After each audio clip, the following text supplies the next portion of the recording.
Goals magic, the ultimate tool for financial success.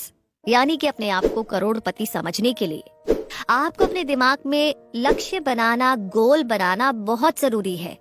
और ये आपका पहला कदम है। क्या आप जानते हैं कि 98% लोग कोई टारगेट नहीं बनाते, कोई गोल नहीं बनाते, वो अपनी जिंदगी को बहुत आराम से जीते हैं। उन लोगों के पास कोई बड़े सपने नहीं होते और वो लोग किसी भी चीज को पाने के लिए कभी भी प्लान नहीं बनाते। तो अगर आप अपनी जिंदगी में चेंज चाहते हैं, सफलता चाहते हैं, तो आपको लक्ष्य बनाना चाहिए। लक्ष्य बनाना एक रेगुलर हैबिट होनी चाहिए, ठीक वैसे ही जैसे हम रोज खाना खाते हैं और सांस लेते हैं। एक भी पल के लिए ये नहीं सोचना चाहिए कि हम अपने सपनों को पूरा नहीं कर सकते। और लक्ष्य बनाना एक बेकार का काम है। सबकॉन्शियस माइंड का यूज करके हम कुछ भी पा सकते हैं, कुछ भी। एग्जैक्टली। तो अपना लक्ष्य बनाने से पहले अपने आप से पूछिए कि क्या मैं अपनी जिंदगी बदलना चाहती हूँ, तो मुझे क्या अलग करना चाहिए इसे बदलने के लिए। इस सवाल का जवाब देकर आप खुद को अच्छे ढंग से समझ पाएंगे और लाइफ में ज्यादा रिस्क ले पाएंगे।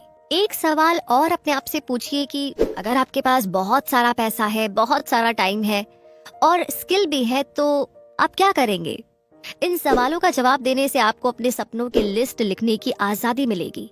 ये सपने बड़े और लगभग नामुमकिन भी हो सकते हैं। फिर अपना सबसे जरूरी गोल चूज कीजिए और उसे एक कार्ड पर लिखें। ये कार्ड कागज का एक छोटा सा टुकड़ा हो सकता है जिसे आप अपने वॉलेट में या अपनी जेब में रख सकते हैं। इस कागज को हर दिन जितनी बार हो सकता है आप पढ़ सकते हैं, पढ़ते रहिए। अगले पूरे 1 महीने तक बार बार लिख करके अपने सबकॉन्शियस माइंड को अपने लक्ष्य के बारे में याद करवाते रहें। रास्ते में आने वाली प्रॉब्लम्स की पहचान करके आप प्रॉब्लम्स के आने से पहले ही उन्हें खत्म कर सकते हैं।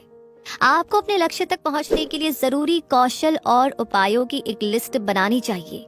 जब ऑथर सेल्स के लोगों को सेल्स के बारे में सिखा रहे थे, तब उन्हें 1988 में बिजनेस ट्रिप के लिए बरमूडा भेजा गया। लेखक को बरमूडा पसंद आ गया और प्यार हो गया था। उन्हें वहां वापस जाना था। तब उन्होंने बरमूडा वापस जाने का अपना पहला गोल बनाया और इस गोल को पूरा करने के लिए उन्हें और ज्यादा मेहनत करने की जरूरत थी। आपको क्या लगता है लेखक ने क्या किया होगा? लेखक ने उस होटल की पिक्चर काटकर अपने पास रख ली जहां वो पहली बार बिजनेस ट्रिप के दौरान रुके थे। होटल बहुत ही शांत और सुंदर था। वो समंदर के किनारे था।